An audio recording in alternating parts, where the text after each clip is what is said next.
नमस्कार दोस्तों, मैं प्रखर कौरव आप सभी का स्वागत करता हूं।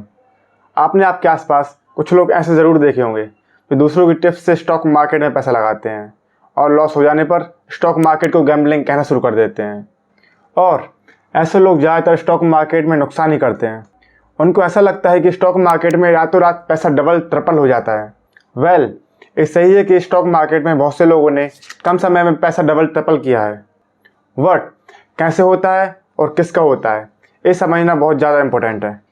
शेयर मार्केट में सिर्फ वही लोग पैसा कमा सकते हैं जो उसको समझने में और पढ़ने में इंटरेस्ट रखते हैं। बहुत से लोग एक फिक्स सैलरी के लिए बचपन से पढ़ाई करने लगते हैं। ठीक ऐसे ही स्टॉक मार्केट में इन्वेस्ट करने से पहले कुछ समय आपको स्टॉक मार्केट को समझने और पढ़ने में देना होगा। स्टॉक मार्केट में इन्वेस्ट करने से पहले स्टॉक मार्केट को समझना और मार्केट की न्यूज़ के साथ अपडेट होना बहुत ज़्यादा इम्पोर्टेंट है। फंडामेंटल एनालिसिस के लास्ट चैप्टर में आपने समझा था कि एनुअल रिपोर्ट क्या होती है, कितने टाइप की होती है, balance sheet, profit and loss statement और कैश फ्लो स्टेटमेंट क्या होते हैं। अगर आपने अभी तक फंडामेंटल एनालिसिस का चैप्टर फर्स्ट नहीं देखा तो आपको आई बटन पर लिंक मिल जाएगी, आप वहां से इजीली देख सकते हैं। फंडामेंटल एनालिसिस की सीरीज को कंटिन्यू करते हुए आज इस चैप्टर में हम फाइनेंशियल रेशियोज को समझने वाले हैं। तो चलिए दोस्तों, सबसे पहले आप चैप्टर की आउटलाइंस देख लीजिए।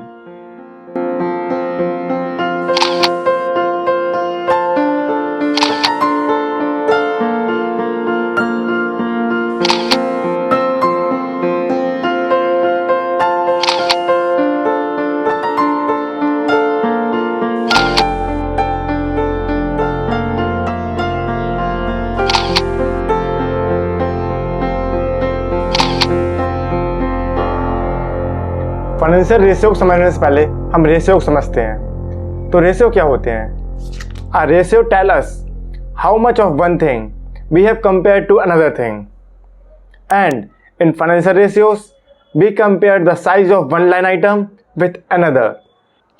फाइनेंशियल रेशियोज की हेल्प से हमको कंपनी के बारे में मीनिंगफुल इंफॉर्मेशन पता चलती है और एक कंपनी को उसकी पीयर कंपनी मीन्स उस कंपनी की कॉम्पिटिटर के साथ कंपेयर करने में हेल्प मिलती है।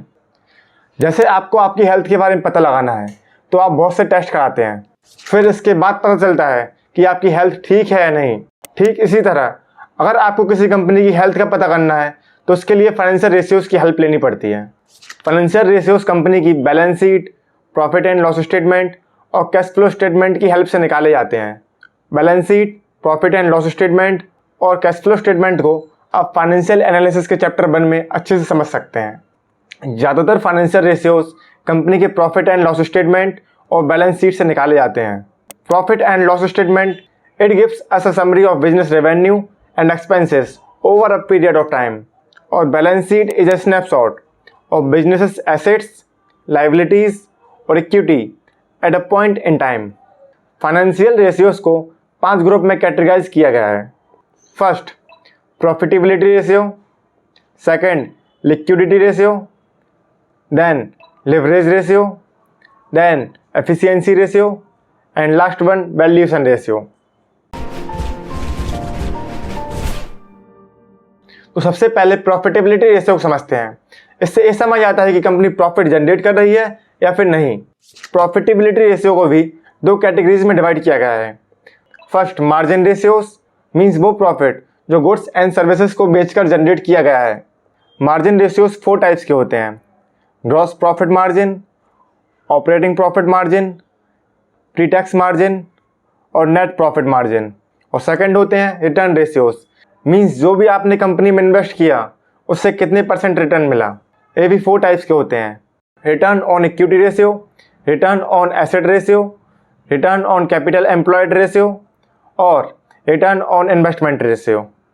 मार्जिन रेशियो कंपनी के प्रॉफिट एंड लॉस स्टेटमेंट से निकाले जाते हैं।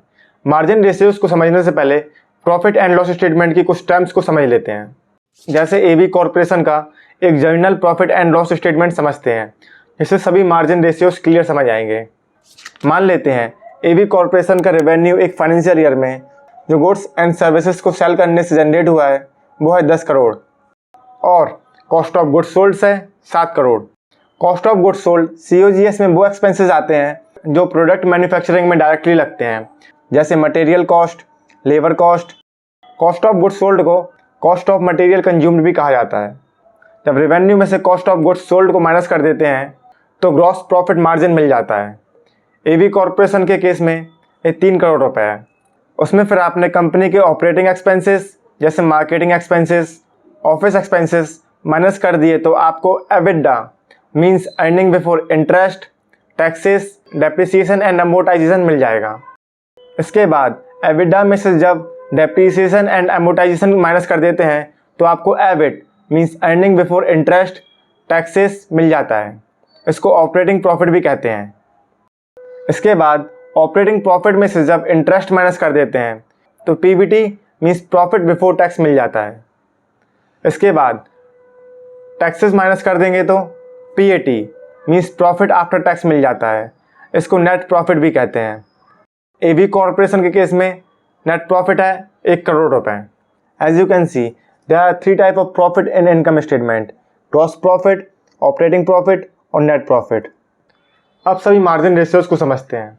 तो सबसे पहले ग्रॉस प्रॉफिट मार्जिन को समझते हैं। ग्रॉस प्रॉफिट मार्जिन ये बताता है कि अगर कंपनी के रेवेन्यू में से प्रोडक्ट को बनाने में लगे cost of goods sold COGS को माइनस कर देते हैं तो रेवेन्यू का कितना % कंपनी के लिए बचेगा। ग्रॉस प्रॉफिट मार्जिन को ग्रॉस मार्जिन भी कहते हैं। ग्रॉस प्रॉफिट मार्जिन निकालने का फॉर्मूला होता है total revenue minus cost of goods sold divided by total revenue, और इसका सेकंड फॉर्मूला होता है gross profit divided by total revenue. जैसे in case of AV corporation gross profit है 3 करोड़ और रेवेन्यू है 10 करोड़, तो ग्रॉस प्रॉफिट मार्जिन हो जाएगा 0.3 मीन्स 30%। इसका मतलब एवी कॉरपोरेशन अगर 100 रुपये का प्रोडक्ट बना रहा है तो 70 रुपये उसको बनाने में लग रहे हैं और बचे हुए 30 रुपये वो अदर एक्सपेंसेस में यूज़ कर सकता है। ग्रॉस प्रॉफिट मार्जिन का कंपैरिजन हमेशा सेम सेक्टर की कंपनीज में किया जाता है। जनरली सर्विस बेस्ड कंपनी का ग्रॉस प्रॉफिट मार्जिन हाई होता है। सर्विस बेस्ड कंपनीज मीन्स जो कंपनीज टेक्नोलॉजी की फील्ड में काम कर रही हैं, और मैन्युफैक्चरिंग बेस्ड कंपनीज का ग्रॉस प्रॉफिट मार्जिन जनरली लो होता है। अगर किसी कंपनी का ग्रॉस प्रॉफिट मार्जिन हर साल बढ़ते जा रहा है तो इन्वेस्टर्स इस टाइप की कंपनीज में इन्वेस्ट करना पसंद करते हैं। अब नेक्स्ट टर्म है operating profit margin. The operating profit margin represents how efficiently a company is able to generate profit through its core operations. Means company अपने मेन ऑपरेशन से कितने % प्रॉफिट जनरेट कर रही है। ऑपरेटिंग प्रॉफिट मार्जिन निकालने का formula होता है operating profit divided by total revenue. जैसे in case of AV corporation operating profit है 1 करोड़ 60 लाख रुपए और रेवेन्यू है 10 करोड़, तो ऑपरेटिंग प्रॉफिट मार्जिन हो जाएगा 16%। अगर किसी कंपनी के ऑपरेटिंग प्रॉफिट मार्जिन हर साल कंटिन्यूसली बढ़ते जा रहे हैं और ग्रॉस प्रॉफिट मार्जिन कांस्टेंट है, इसका मतलब ये हुआ कि कंपनी अपने ऑपरेटिंग कॉस्ट को अच्छे से मेंटेन कर रही है। अब नेक्स्ट है pre tax margin. Pre tax margin निकालने का फॉर्मूला होता है profit before tax divided by total revenue. जैसे in case of AV corporation profit before tax है 1 करोड़ 30 लाख रुपए और रेवेन्यू है 10 करोड़, तो प्री टैक्स मार्जिन हो जाएगा 13%। अब नेक्स्ट है net profit margin. Net profit margin से ये पता चलता है कि कंपनी एक फाइनेंशियल ईयर में अपने रेवेन्यू पर कितने % प्रॉफिट जनरेट कर रही है। इसको प्रॉफिट आफ्टर टैक्स मार्जिन भी कहते हैं। नेट प्रॉफिट मार्जिन निकालने का फॉर्मूला होता है PAT profit after tax divided by total revenue. जैसे एवी कॉरपोरेशन के केस में नेट प्रॉफिट है 1 करोड़ रुपए और रेवेन्यू है 10 करोड़, तो नेट प्रॉफिट मार्जिन हो जाएगा 10%। मीन्स एक कंपनी अपने टोटल रेवेन्यू पर 10% का प्रॉफिट जनरेट कर रही है। अगर किसी कंपनी का नेट प्रॉफिट मार्जिन पिछले कुछ सालों से कंटिन्यूसली बढ़ते जा रहा है तो इट्स अ पॉजिटिव सिग्नल। ये सभी मार्जिन्स का कंपैरिजन हमेशा सेम सेक्टर की कंपनी के साथ करना चाहिए। इसमें कुछ फिक्स नहीं है कि इतने % मार्जिन रहे तो कंपनी बढ़िया है। अगर आप सेम कंपनीज को कंपेयर करें, जिस कंपनी का ग्रॉस प्रॉफिट मार्जिन कंटिन्यूसली बढ़ते जा रहा है, जिस कंपनी का नेट प्रॉफिट मार्जिन भी कंटिन्यूसली बढ़ते जा रहा है, आप उस कंपनी को और ज़्यादा एनालिसिस कर सकते हैं। सिर्फ मार्जिन्स को देखकर किसी कंपनी में इन्वेस्ट करना अच्छा ऑप्शन नहीं है। जिस कंपनी के मार्जिन्स अच्छे हैं आप उस कंपनी का फर्दर एनालिसिस और कर सकते हैं। अब प्रॉफिटेबिलिटी रेशियो में रिटर्न रेशियोज को समझते हैं। रिटर्न रेशियोज कंपनी के प्रॉफिट एंड लॉस स्टेटमेंट और बैलेंस शीट से निकाले जाते हैं।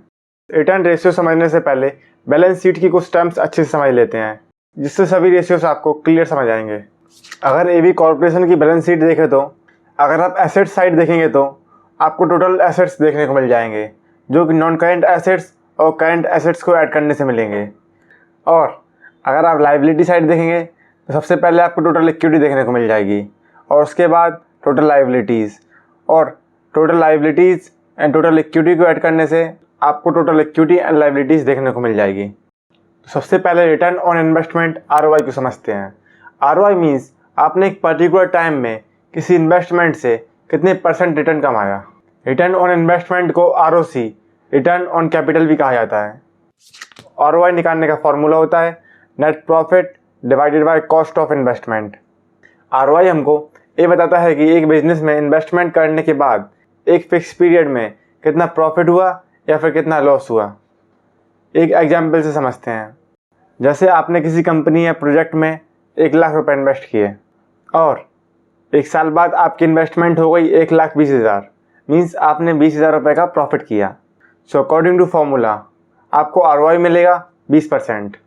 बट शेयर मार्केट में ROI देखने से पहले ये देखना ज़रूरी होता है कि जो कंपनी में इन्वेस्टेड अमाउंट है वो कहीं बैंक लोन से तो नहीं ली हुई, और अगर बैंक लोन से ली हुई है तो कितने % प्रॉफिट लोन को पे करने में जा रहा है। जैसे आपने एक कंपनी स्टार्ट की 1 करोड़ रुपए के इन्वेस्टमेंट से, उसमें आपने 1 साल में प्रॉफिट बनाया 10 लाख रुपए का, तो कंपनी का ROI हो जाएगा 10%। क्या ये ROI ठीक है? अगर कंपनी में इन्वेस्टमेंट आपकी सेविंग से की हुई है तो ठीक है, बट अगर कंपनी की सारी इन्वेस्टमेंट बैंक लोन से ली हुई है और बैंक हर साल 12% का इंटरेस्ट लगा रहा है, तो हर साल कंपनी 12 लाख रुपए बैंक को पे करेगी। इसको कॉस्ट ऑफ कैपिटल COC कहा जाता है।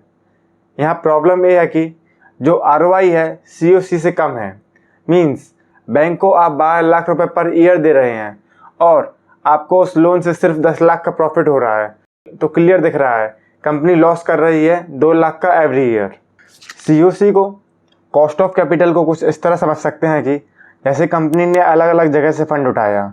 मेनली फंड्स इक्विटी फंड होते हैं या फिर डेब्ट फंड। इक्विटी फंड में ऑनर्स इन्वेस्टर्स पैसा देते हैं और डेब्ट फंड बैंक से लिया जाता है। ये दोनों टाइप के फंड हैं, इनकी एक कॉस्ट है। बैंक को फिक्स इंटरेस्ट लौटाना होता है, इस इंटरेस्ट को कॉस्ट ऑफ डेब्ट कहा जाता है। शेयर होल्डर्स और इन्वेस्टर्स को एक्सपेक्टेड रिटर्न्स डिविडेंड्स देने होते हैं, इस रिटर्न को कॉस्ट ऑफ इक्विटी कहा जाता है, और इन दोनों को ऐड करने से कॉस्ट ऑफ कैपिटल COC मिलता है। इन्वेस्टर्स हमेशा उन कंपनीज में इन्वेस्ट करते हैं जिनका return on investment cost of capital से ज़्यादा होता है। अब return on equity ROE ratio को समझते हैं। जो कंपनी के शेयर होल्डर्स की इक्विटी है उस पर कंपनी ने एक फाइनेंशियल ईयर में कितने % प्रॉफिट कमाया, उसको ROI रिटर्न ऑन इक्विटी कहते हैं। इक्विटी मीन्स कंपनी के शेयर होल्डर की ऑनरशिप और रिजर्व एंड सरप्लस में रखा हुआ पैसा। इक्विटी में लोन्स को ऐड नहीं किया जाता। रिटर्न ऑन इक्विटी निकालने का फॉर्मूला होता है net profit divided bye share holders equity. Net profit company के प्रॉफिट एंड लॉस स्टेटमेंट में मिल जाता है। जैसे कंपनी AV कॉर्पोरेशन के केस में नेट प्रॉफिट है 1 करोड़ रुपए, शेयर होल्डर्स इक्विटी कंपनी की बैलेंस शीट में देखने को मिल जाती है, इसको इक्विटी भी कहते हैं, और शेयर होल्डिंग इक्विटी है 5 करोड़, तो AV कॉर्पोरेशन का ROE हो जाएगा 20%। अगर रिलायंस इंडस्ट्रीज़ का ROE कंपनी की एनुअल रिपोर्ट में मैन्युअली देखें तो आपको कंपनी की टोटल इक्विटी कंपनी की बैलेंस शीट में मिल जाएगी। टोटल इक्विटी में इक्विटी कैपिटल और रिजर्व एंड सरप्लस के अमाउंट को ऐड करेंगे तो टोटल इक्विटी मिलेगी, और कंपनी की नेट इनकम कंपनी के प्रॉफिट एंड लॉस स्टेटमेंट में मिल जाएगी। तो कंपनी का रिटर्न ऑन इक्विटी निकालने के लिए कंपनी की नेट प्रॉफिट को कंपनी की टोटल इक्विटी से डिवाइड कर देंगे, तो रिलायंस का ROE हो जाएगा 8%। आप किसी भी कंपनी के रेशियोज ऐसे मैन्युअली तो निकाल ही सकते हैं, बट ये बहुत टाइम कंज्यूमिंग रहेगा। आज की डेट में आपको सभी कंपनीज के रेशियोज ऑनलाइन वेबसाइट पर भी मिल जाएंगे, जैसे मनी कंट्रोल, स्क्रीनर और टिकर टेप। जैसे मनी कंट्रोल पर रिलायंस का ROE देखें तो 8.28% है, जो कि मैन्युअली निकाले हुए ROE से मैच कर रहा है। जनरली सर्विस बेस्ड कंपनीज का ROE ज़्यादा देखने को मिलता है और मैन्युफैक्चरिंग बेस्ड कंपनीज का ROE कम देखने को मिलता है। इसलिए रिटर्न ऑन इक्विटी का कंपैरिजन हमेशा सेम सेक्टर की कंपनी में करना चाहिए। अगर किसी कंपनी का ROE कंटिन्यूसली बढ़ रहा है तो इन्वेस्टर्स इसको गुड इंडिकेशन मानते हैं, बट किसी कंपनी का ROE अकेला हाई होना काफ़ी नहीं है। अगर कोई कंपनी लोन लेती है तो उस कंपनी का भी ROE हाई हो जाता है। जैसे इसको 2 कंपनीज का एग्जाम्पल लेके समझते हैं। कंपनी ए और कंपनी बी दोनों का नेट प्रॉफिट 10 करोड़ रुपए का है और टोटल एसेट्स की वैल्यू है 100 करोड़ रुपए। कंपनी ए में 100% इन्वेस्टमेंट शेयर होल्डर्स ने की है और कंपनी बी में 30% इन्वेस्टमेंट मीन्स 30 करोड़ रुपए शेयर होल्डर्स ने इन्वेस्ट किए हैं। इस केस में कंपनी ए का ROE हो जाएगा 10% और कंपनी बी का ROE हो जाएगा 33%। In that way company B का ROE 33% होने के बाद भी फाइनेंशियली वीक है और कंपनी ए का ROE कम होने के बाद भी फाइनेंशियली स्ट्रॉन्ग है। रिटर्न ऑन इक्विटी से कंप्लीट फैक्ट नहीं मिलते, इसके लिए ROCE return on capital employed को देखना भी बहुत ज़रूरी है। तो फिर अब दोस्तों return on capital employed ROCE को भी समझते हैं। ROE में सिर्फ ऑनर्स की कैपिटल ऐड की जाती है और ROCE में इन्वेस्टर्स ऑनर्स के साथ साथ जो बैंक से लिए हुआ अमाउंट है और जो भी लाइबिलिटीज़ हैं वो भी ऐड की जाती हैं, क्योंकि कंपनी उस अमाउंट को भी कंपनी की ग्रोथ के लिए यूज़ कर रही है। ROCE ये बताता है कि एक फाइनेंशियल ईयर में जो टोटल इन्वेस्टेड अमाउंट है उससे कंपनी कितने % रिटर्न जनरेट कर रही है। इसको ROCE भी कहते हैं। ROCE निकालने का फॉर्मूला होता है net profit divided by capital employed. But कुछ बड़े इन्वेस्टर्स ROCE निकालने के लिए नेट प्रॉफिट को ना लेकर ऑपरेटिंग प्रॉफिट EBIT को लेना प्रेफर करते हैं। तो ROCE निकालने का फॉर्मूला हो जाएगा operating profit divided by capital employed. Operating profit आपको कंपनी के प्रॉफिट एंड लॉस स्टेटमेंट से मिल जाएगा और बैलेंस शीट में कैपिटल एम्प्लॉयड मिल जाती है। कैपिटल एम्प्लॉयड मीन्स कंपनी में टोटल कैपिटल जो भी बैंक से लिया हुआ लोन है और ऑनर्स ने पैसा इन्वेस्ट किया है वो कितना लगाया गया है। कैपिटल एम्प्लॉयड्स को निकालने का फॉर्मूला होता है total assets minus current liabilities. जैसे कंपनी AB के केस में कैपिटल एम्प्लॉयड हो जाएगी 7 करोड़ रुपए, तो कंपनी AB का ROCE हो जाएगा 22%। अगर किसी कंपनी का पिछले कुछ सालों से ROCE कंटिन्यूसली बढ़ते जा रहा है तो इसका मतलब कंपनी अपने बिजनेस में बहुत ज़्यादा स्ट्रॉन्ग है। ROCE को आप FD और म्यूचुअल फंड्स के रिटर्न के साथ भी कंपेयर कर सकते हैं। इससे आपको ये समझ आएगा कि इस कंपनी से ज़्यादा रिटर्न्स कहीं FD या फिर म्यूचुअल फंड्स तो नहीं दे रहे। जैसे अगर रिलायंस का ROCE देखें तो पिछले कुछ सालों से रिलायंस का ROCE घटते जा रहा है, बट 2022 में कंपनी का ROCE में बहुत ज़्यादा ग्रोथ देखने को मिली है। जनरली सर्विस बेस्ड कंपनीज़ का ROCE बहुत ज़्यादा होता है और मैन्युफैक्चरिंग बेस्ड कंपनीज़ का कम और बैंकिंग सेक्टर की कंपनीज़ का उससे भी कम होता है। इसलिए सेम सेक्टर की कंपनीज़ का कंपैरिजन करना आइडियल माना जाता है। अब रिटर्न ऑन एसेट्स ROE को समझते हैं। एक कंपनी के पास अलग अलग टाइप के एसेट्स होते हैं, जैसे प्रॉपर्टी, प्लांट्स एंड इक्विपमेंट। अब हम पता कैसे लगाएं कि कंपनी अपने एसेट्स को कैसे यूज़ कर रही है। ROE से हमको ये समझ आता है कि कंपनी एक फाइनेंशियल ईयर में अपने एसेट से कितने % रिटर्न जनरेट कर रही है। ROE निकालने का फॉर्मूला होता है net profit divided by total assets. Net profit company के इनकम स्टेटमेंट में मिल जाता है। इन case of AB corporation net profit है 1 करोड़ रुपए और टोटल एसेट्स बैलेंस शीट में, और टोटल एसेट्स हैं 8 करोड़। तो AB कॉर्पोरेशन का ROE हो जाएगा 12%। टेक्नोलॉजी कंपनीज़ का ROE 10% से अबव अच्छा माना जाता है और मैन्युफैक्चरिंग कंपनीज़ का 5% से अबव अच्छा माना जाता है और बैंकिंग सेक्टर्स का ROE 1% से अबव अच्छा माना जाता है। अब आप सभी प्रॉफिटेबिलिटी रेशियो अच्छे से समझ चुके होंगे। अब हम लिक्विडिटी रेशियोज़ को समझते हैं। लिक्विडिटी रेशियोज़ ये बताते हैं कि एक कंपनी अपने लोन्स को कितना ईजिली रीपे कर सकती है। लिक्विडिटी रेशियोज़ 4 टाइप्स के होते हैं: current ratio, quick ratio, cash ratio और ऑपरेटिंग कैश फ्लो रेशियो। तो सबसे पहले समझते हैं करंट रेशियो को। करंट रेशियो से ये पता चलता है कि कंपनी नेक्स्ट 1 ईयर में अपने शॉर्ट टर्म ऑब्लिगेशंस और लोन्स को कितने ईजिली रीपे कर सकती है। करंट रेशियो को वर्किंग कैपिटल रेशियो भी कहा जाता है। करंट रेशियो को निकालने का फॉर्मूला होता है current assets divided by current liabilities. Current assets और करंट लाइबिलिटीज़ कंपनी की बैलेंस शीट में देखने को मिल जाते हैं। करंट एसेट्स ऐसे एसेट्स होते हैं जो कि 1 साल में ईजिली कैश में कन्वर्ट किए जा सकते हैं। It includes cash, account receivables, inventories and other current assets. और current liabilities include account payables, wages, tax payables, short term debts और other portion of long term डेब्ट। अगर रिलायंस की 2021 और 22 की बैलेंस शीट देखें तो करंट एसेट्स हैं लगभग 2,22,000 और करंट लाइबिलिटीज़ हैं लगभग 2 लाख। सो रिलायंस का करंट रेशियो हो जाएगा 1.10। अगर किसी कंपनी का करंट रेशियो कंटिन्यूसली कुछ सालों से बढ़ते जा रहा है तो एक अच्छा इंडिकेशन है। सभी इंडस्ट्रीज का करंट रेशियो अलग अलग होता है। अगर किसी कंपनी का करंट रेशियो 1 से कम है तो उस कंपनी के लिए शॉर्ट टर्म में प्रॉब्लम क्रिएट हो सकती हैं। इन्वेस्टर्स करंट रेशियो को 1.3 से 3 के बीच में देखना ज़्यादा प्रेफर करते हैं। और अगर किसी कंपनी का करंट रेशियो 3 से ज़्यादा है तो इसका मतलब कंपनी अपने एसेट्स को सही से यूज नहीं कर रही। अब हम क्विक रेशियोज़ को समझते हैं। क्विक रेशियोज से ये पता चलता है कि ऐसे कंपनी के पास कौन से एसेट्स हैं जिनको क्विकली कैश में कन्वर्ट कराकर कंपनी अपनी लायबिलिटीज पे कर सकती है। क्विक रेशियो को निकालने का फॉर्मूला होता है quick assets divided by current liabilities. Quick assets और करंट लायबिलिटीज कंपनी की बैलेंस शीट में देखने को मिल जाते हैं।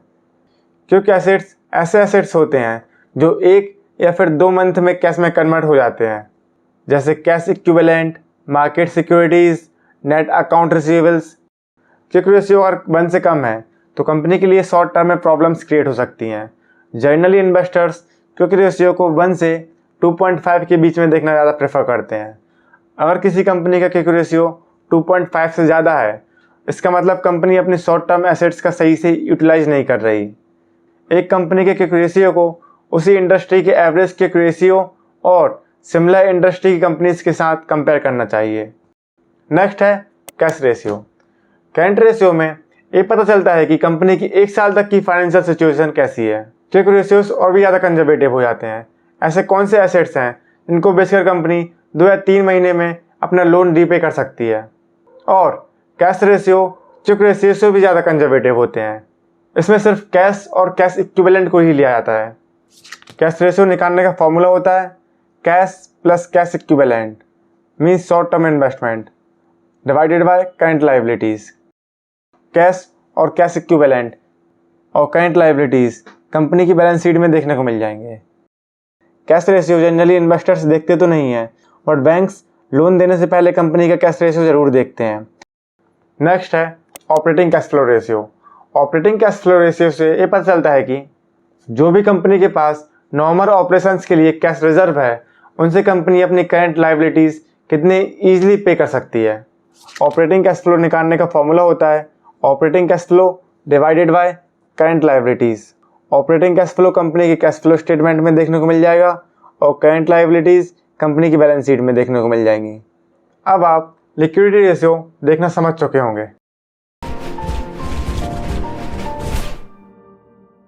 अब हम समझते हैं लेवरेज रेशियोज को। लेवरेज रेशियो मीन्स डेप्थ, जो कि कंपनी ने ऑपरेशंस मेंटेन करने के लिए बैंक से लिया हुआ है। लेवरेज रेशियो को सॉल्वेंसी रेशियो भी कहते हैं। लेवरेज रेशियो 4 टाइप्स के होते हैं: depth ratio, depth to equity ratio, interest coverage ratio, depth service coverage ratio. तो सबसे पहले डेप्थ रेशियो को समझते हैं। डेप्थ रेशियो से ये पता चलता है कि जो कंपनी के पास टोटल एसेट्स हैं उसमें कितने % पोर्शन डेप्थ का है। और डेप्थ रेशियो को डेप्थ टू एसेट रेशियो भी कहा जाता है।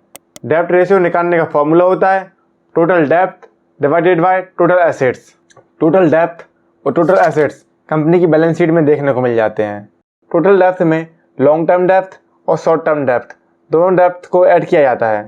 रिलायंस के केस में टोटल डेप्थ को टोटल एसेट्स से डिवाइड कर देंगे तो रिलायंस का डेप्थ रेशियो 22% हो जाएगा। That means 22% of assets of Reliance Industries are डेप्थ फाइनेंस। जो कैपिटल इंटेंसिव बिजनेसेस होते हैं जैसे बैंक्स, इनका हाई डेप्थ रेशियो होता है, but cash flow statement stable होना चाहिए। डेप्थ रेशियो 0.5 से कम आइडियल माना जाता है। जिस कंपनी का जितना ज़्यादा डेप्थ रेशियो रहेगा उस कंपनी की फाइनेंशियल रिस्क उतनी ज़्यादा रहेगी। अगर किसी कंपनी का डेप्थ रेशियो मोर देन 1 है तो इसका मतलब कंपनी अपने एसेट्स बेचने के बाद भी लोन रीपे नहीं कर सकती। इन्वेस्टर्स ऐसी कंपनी में कभी भी इन्वेस्ट नहीं करते। नेक्स्ट रेशियो है depth to equity ratio.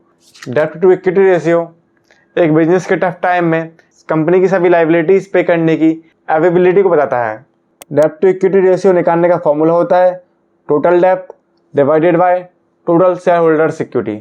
Share holders equity honours की खुद की कैपिटल है जो कंपनी में इन्वेस्ट की हुई है, और डेप्थ इज आउटसाइड कैपिटल जो कंपनी ने ऑपरेशंस मेंटेन करने के लिए बैंक से लिया हुआ है।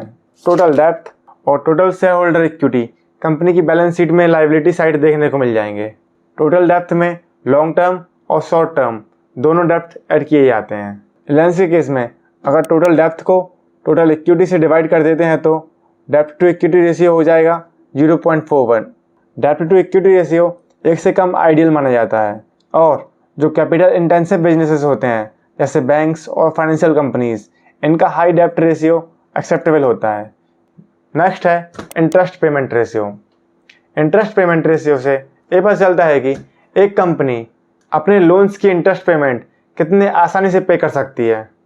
इंटरेस्ट कवरेज रेशियो का फॉर्मूला होता है EBIT divided by interest expenses. EBIT means company का ऑपरेटिंग प्रॉफिट। इंटरेस्ट एक्सपेंसेस का मतलब कंपनी एक साल में टोटल लोन्स पर कितना इंटरेस्ट दे रही है। एबिट और इंटरेस्ट एक्सपेंसेस दोनों कंपनी के प्रॉफिट एंड लॉस स्टेटमेंट में देखने को मिल जाएंगे। अगर किसी कंपनी का इंटरेस्ट इनकम रेशियो 1 से कम है तो वो कंपनी फाइनेंशियली वीक है। Generally investors low income coverage ratio वाली कंपनीज में इन्वेस्ट करना पसंद नहीं करते, क्योंकि कंपनी का सारा प्रॉफिट तो लोन्स का इंटरेस्ट पे करने में जा रहा है, तो कंपनी इन्वेस्टर्स को रिटर्न कहाँ से देगी। जिन कंपनीज का इंटरेस्ट कवरेज रेशियो 3 से ज़्यादा होता है उन कंपनीज को इन्वेस्टर्स अच्छा मानते हैं। नेक्स्ट है डेब्ट सर्विस कवरेज रेशियो। DSCR से ये पता चलता है कि कंपनी कितने ईजिली अपने कैश फ्लो से अपने डेब्ट को कंफर्टेबली पे कर सकती है। डेब्ट सर्विस कवरेज रेशियो निकालने का फॉर्मूला होता है net operating income divided by total डेब्ट सर्विस। इन्वेस्टर्स जिन कंपनीज का DSCR 1.5 से 2 के बीच में होता है उनमें इन्वेस्ट करना ज़्यादा पसंद करते हैं। अगर DSCR लेस देन 1 है इसका मतलब कंपनी फाइनेंशियली वीक है। आप समझते हैं एफिशिएंसी रेशियोज को। एफिशिएंसी रेशियो से ये समझ आता है कि कंपनी अपने रिसोर्सेज और एसेट्स का कैसे यूज़ कर रही है। एफिशिएंसी रेशियोज को एक्टिविटी फाइनेंशियल रेशियोज भी कहा जाता है। Some famous efficiency ratios are asset turnover ratio, inventory turnover ratio, receivables turnover ratio, day sales in inventory ratios. तो सबसे पहले एसेट टर्नओवर रेशियो को समझते हैं। एसेट टर्नओवर रेशियो से ये समझ आता है कि कंपनी अपने 1 रुपये के एसेट से कितने रुपए का रेवेन्यू जनरेट कर रही है एक फाइनेंशियल ईयर में। एसेट टर्नओवर रेशियो निकालने का फॉर्मूला होता है total revenue divided by average total assets.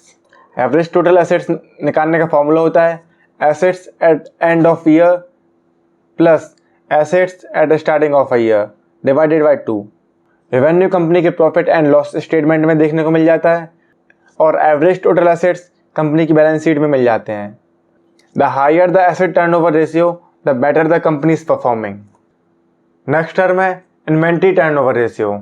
Company में जो भी प्रोडक्ट्स बनाए जाते हैं और जो उन प्रोडक्ट्स को बनाने में रॉ मटेरियल यूज़ होता है उसको इन्वेंट्री कहते हैं। इन्वेंट्री टर्नओवर रेशियो का मतलब होता है कि एक फाइनेंशियल ईयर में कंपनी इन्वेंट्रीज को कितनी बार सेल कर रही है। इन्वेंट्री टर्नओवर रेशियो ये बताता है कि कंपनी के प्रोडक्ट्स कितनी तेज़ी से सेल हो रहे हैं। इन्वेंट्री टर्नओवर रेशियो निकालने का फॉर्मूला होता है cost of goods solds divided by average value of inventory. Average value of inventory एक फाइनेंशियल ईयर की स्टार्टिंग इन्वेंट्री और एंडिंग इन्वेंट्री से निकाली जाती है। जैसे एग्जाम्पल से समझते हैं, एवी कॉरपोरेशन का एक फाइनेंशियल ईयर में कॉस्ट ऑफ गुड्स सोल्ड है 1 करोड़ और फाइनेंशियल ईयर के स्टार्टिंग के समय का इन्वेंट्री है 7 लाख और एंडिंग के समय की इन्वेंट्री है 13 लाख। इस तरह एवी कॉरपोरेशन की फाइनेंशियल ईयर का एवरेज इन्वेंट्री हो जाएगा 10 lakh. So inventory turnover ratio of AV corporation is 14.28। इसका मतलब यही हुआ कि एवी कॉरपोरेशन ने अपनी सारी इन्वेंट्रीज को एक फाइनेंशियल ईयर में 14.28 टाइम्स सेल किया। जिस कंपनी का इतना ज़्यादा इन्वेंट्री रेशियो होता है वो कंपनी फ्यूचर में उतना ज़्यादा बेटर परफॉर्म करती है। नेक्स्ट रेशियो है day sales in inventory ratio. बहुत सी कंपनीज इन्वेंट्री टर्नओवर रेशियो को रेशियो में न बताकर डेज में बताती हैं। जैसे एवी कॉरपोरेशन का इन्वेंट्री रेशियो है 14.28। अगर इसको डेज में कन्वर्ट करें तो 365 डिवाइडेड बाय 14.28 मीन्स 25.56। इसका मतलब एवी कॉरपोरेशन ने लास्ट फाइनेंशियल ईयर में 25 दिनों में अपनी सारी सेल्स की। इसको शॉर्ट में DSI कहते हैं। जिस कंपनी के जितना ज़्यादा DSI होता है उस कंपनी को उतनी ज़्यादा प्रॉब्लम्स होती हैं। इसका मतलब ये माना जाता है कि कंपनी को अपने प्रोडक्ट को सेल करने में डिफ़िकल्टीज फेस करनी पड़ रही हैं। अब समझते हैं वैल्यूएशन रेशियो को। वैल्यूएशन रेशियो में कंपनी के स्टॉक प्राइस को कंपनी की वैल्यूएशन के साथ कंपेयर किया जाता है। इससे समझ आता है कंपनी ओवर वैल्यूड है या फिर अंडर वैल्यूड। इसको मार्केट वैल्यू रेशियो भी कहा जाता है। Common valuation ratios are book value per share ratio, dividend yield ratio, earning per share ratio, price to sales ratio, price to book ratio और price to equity ratio. तो सबसे पहले price to book value PV ratio को समझते हैं। PV ratio को समझने से पहले बुक वैल्यू को समझना ज़्यादा इंपॉर्टेंट है। बुक वैल्यू एक बहुत ज़्यादा इंपॉर्टेंट फाइनेंशियल टर्म है और ऐसा माना जाता है कि अगर किसी कंपनी की मार्केट वैल्यू बुक वैल्यू से कम है, इसका मतलब कंपनी अंडर वैल्यूड है। जब भी कंपनी लीगली स्टार्ट होती है तो कंपनी के शेयर्स इशू किए जाते हैं। जिस प्राइस पर शेयर्स इशू किए जाते हैं उसको कहते हैं फेस वैल्यू। मीन्स कंपनी के शेयर्स का इनिशियल प्राइस जो कि कॉर्पोरेशन सर्टिफिकेट में लिस्टेड होता है। फेस वैल्यू कंपनी के डायरेक्टर्स डिसाइड करते हैं इनकॉर्पोरेशन के समय। जनरली न्यू कंपनीज की फेस वैल्यू 10 रुपीज़ पर शेयर रखी जाती है। फेस वैल्यू टाइम के साथ चेंज नहीं होती जब तक स्टॉक स्प्लिट ना हो। कंपनी के जो भी टेंजिबल एसेट्स होते हैं, tangible assets means property, plant and equipment, company उनको कैश में कन्वर्ट करा सकती है। कंपनी उनको कैश में कन्वर्ट कराकर कभी भी लाइबिलिटीज़ पे कर सकती है। जब कंपनी के टोटल टेंजिबल एसेट्स में से कंपनी की लाइबिलिटीज़ माइनस कर दी जाती हैं तो जो बचे हुए एसेट्स की वैल्यू होती है उसी को बुक वैल्यू कहते हैं। In case of AV corporation मान लेते हैं कंपनी के टोटल इंटेंजिबल एसेट्स हैं 8 करोड़ रुपए के और टोटल लाइबिलिटीज़ हैं 3 करोड़ की, तो एवी कॉर्पोरेशन की बुक वैल्यू हो जाएगी 5 करोड़ रुपए। तो बुक वैल्यू पर शेयर निकालने का फॉर्मूला होगा book value divided by total shares outstanding. So in case of AV corporation book value है कंपनी की 5 करोड़ रुपए और टोटल आउटस्टैंडिंग शेयर्स हैं 10 लाख। तो कुछ इस तरह एवी कॉर्पोरेशन का बुक वैल्यू पर शेयर हो जाएगा 50 रुपये पर शेयर। और मार्केट वैल्यू मीन्स जो रियल टाइम करंट वैल्यू है शेयर की उसको मार्केट वैल्यू कहते हैं। Market value demand and supply के अकॉर्डिंग चेंज होती रहती है। अब जैसे एवी कॉर्पोरेशन की बुक वैल्यू 50 रुपये पर शेयर है और मार्केट प्राइस पर शेयर 100 रुपये है। इसका मतलब लोग एक्स्ट्रा पैसा देकर भी कंपनी के शेयर्स खरीदने को तैयार हैं। बट अगर एवी कॉर्पोरेशन की current market price book value से कम होती तो इसका मतलब कंपनी अंडर वैल्यूड है और इन्वेस्टर्स ऐसे शेयर्स को खरीदना पसंद करते हैं। Generally service based companies means technology companies की बुक वैल्यू मार्केट वैल्यू से बहुत कम देखने को मिलती है क्योंकि टेक्नोलॉजी कंपनीज के पास इंटेंजिबल एसेट्स ज़्यादा होते हैं। और अभी जैसे हमने देखा बुक वैल्यू निकालने के लिए इंटेंजिबल एसेट्स बुक वैल्यू में ऐड किए जाते हैं और मैन्युफैक्चरिंग और एसेट्स हैवी इंडस्ट्रीज़ की बुक वैल्यू बहुत हाई देखने को मिलती है। इन्वेस्टर्स बुक वैल्यू और मार्केट वैल्यू का कंपैरिजन भी करते हैं जिसको हम PV ratio price to book ratio कहते हैं। प्राइस टू बुक रेशियो निकालने का फॉर्मूला होता है करंट मार्केट प्राइस पर share divided by book value per share. जैसे एवी कॉर्पोरेशन के केस में बुक वैल्यू पर शेयर है 50 रुपये और करंट मार्केट प्राइस है 100 रुपये, तो कंपनी का पीवी रेशियो हो जाएगा 2। मीन्स कंपनी की मार्केट वैल्यू बुक वैल्यू से 2 गुना है। जनरली टेक्नोलॉजी कंपनीज का पीवी रेशियो काफ़ी हाई देखने को मिलता है क्योंकि यहाँ पर इंटेंजिबल एसेट्स ज़्यादा होते हैं। तो ऐसे केस में पीवी रेशियो फाइनेंशियल इंसाइट नहीं बताता, तो उसके लिए पी रेशियो देखना बहुत ज़रूरी है। तो फिर अब हम P ratio price to earning ratio को समझते हैं। एक कंपनी का पी रेशियो ये बताता है कि कंपनी में 1 रुपये कमाने के लिए कितने रुपए इन्वेस्ट करने पड़ेंगे और सेम इंडस्ट्री कंपनीज में कौन सी कंपनी अंडर वैल्यूड है और कौन सी ओवर वैल्यूड। पीई रेशियो समझने से पहले ईपीएस को समझते हैं, अर्निंग पर शेयर।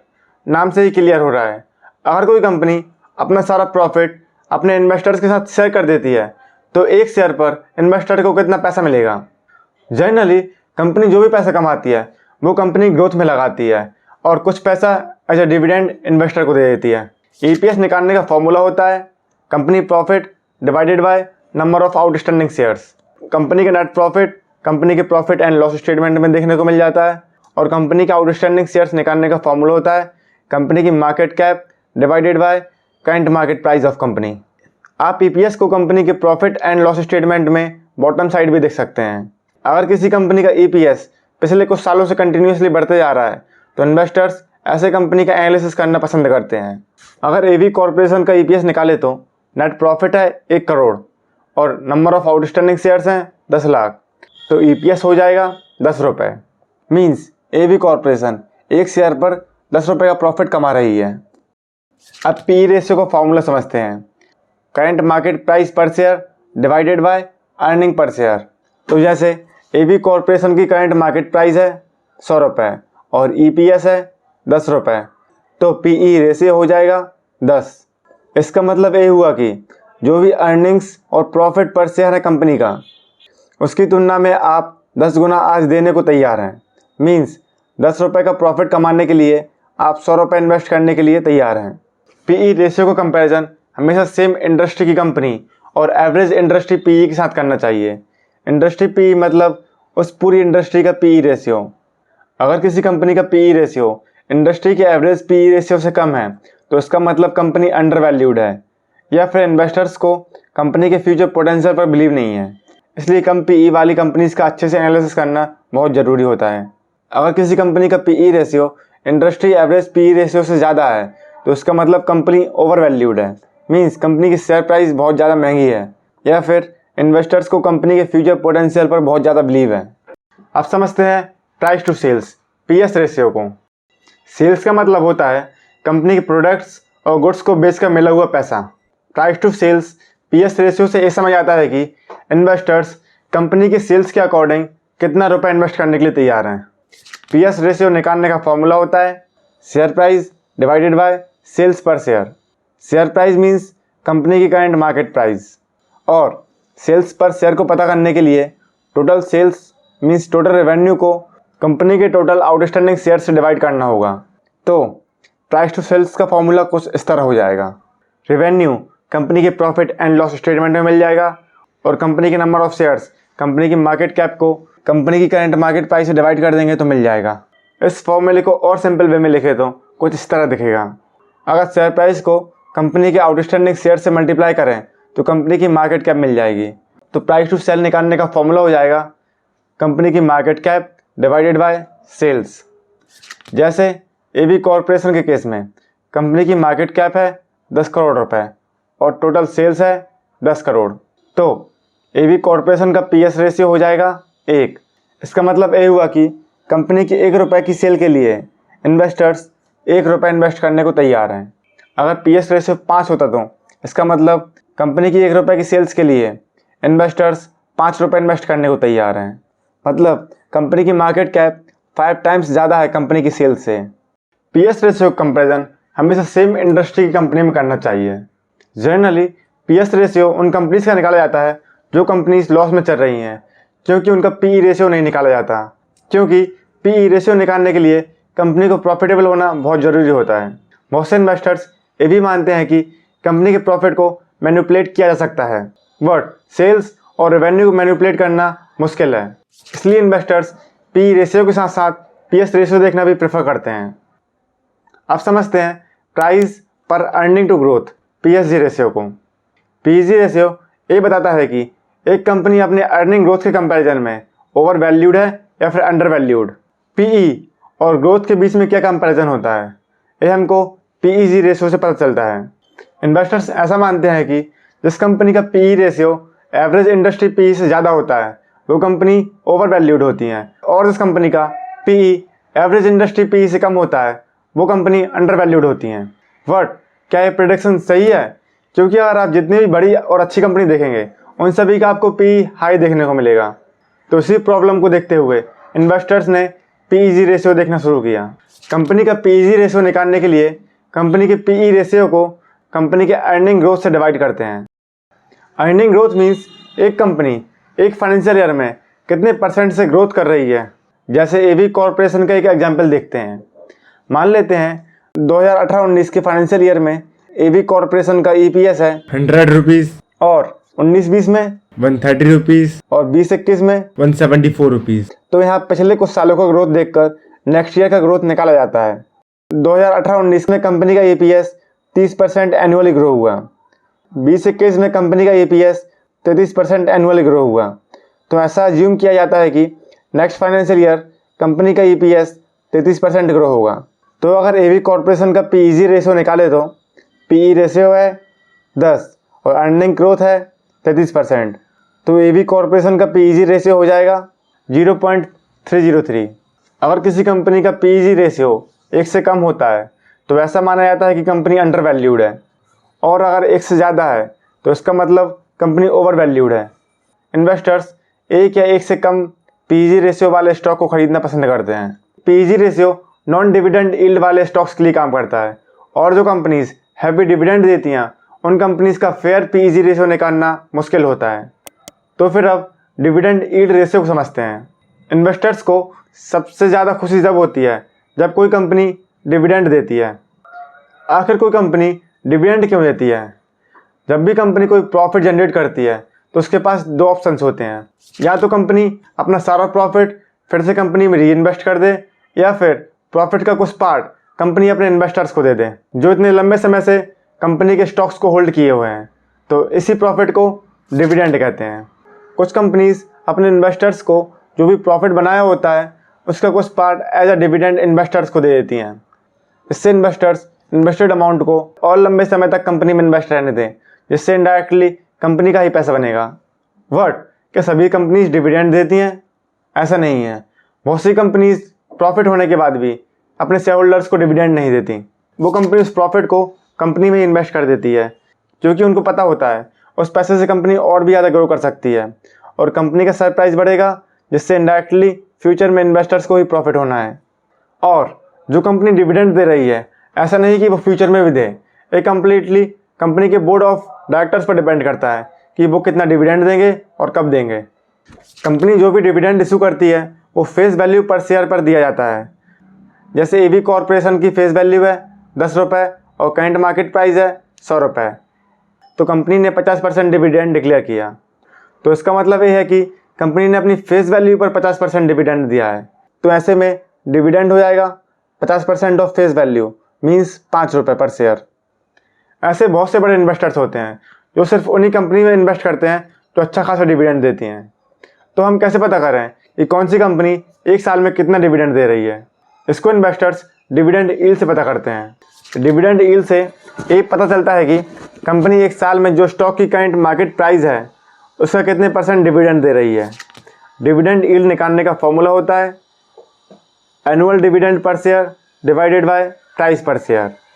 जैसे मान लेते हैं AV कॉर्पोरेशन ने लास्ट फाइनेंशियल ईयर में 10 रुपये पर शेयर डिविडेंड दिया है और कंपनी की करंट मार्केट प्राइस है 100 रुपये, तो कंपनी का डिविडेंड यील्ड हो जाएगा 10%। मीन्स AV कॉर्पोरेशन ने कंपनी की करंट प्राइस पर 10% का डिविडेंड दिया है। डिविडेंड यील्ड 2 कारणों से बढ़ सकता है, या तो कंपनी डिविडेंड कंटिन्यू देते जाए, या फिर जब भी कंपनी की शेयर प्राइस तेज़ी से गिरेगी तो डिविडेंड यील्ड बढ़ेगा। इसलिए डिविडेंड यील्ड देखते समय शेयर की हिस्ट्री देखना भी बहुत ज़रूरी होता है। जब भी आप फाइनेंशियल रेशियोज देखते हैं तो आपको सिर्फ एक फाइनेंशियल रेशियो नहीं देखना, आपको सभी फाइनेंशियल रेशियोज को अच्छे से स्टडी करना है, उसके बाद इन्वेस्टमेंट के डिसीजन पर जाना है। अब आप किसी भी कंपनी का फाइनेंशियल रेशियो एनालिसिस करना अच्छे से समझ चुके होंगे। आपने जो आज फाइनेंशियल रेशियो सीखे हैं उससे आप फ्यूचर में इन्वेस्टमेंट के अच्छे डिसीजंस ले सकेंगे। नेक्स्ट मॉड्यूल में हम कंपनी की कॉर्पोरेट एक्शंस को समझने वाले हैं। आपको ये वीडियो कैसा लगा कमेंट करके ज़रूर बताएं। इस चैनल का मोटिव यही है कि आप बिजनेस वर्ल्ड से कनेक्ट रहें।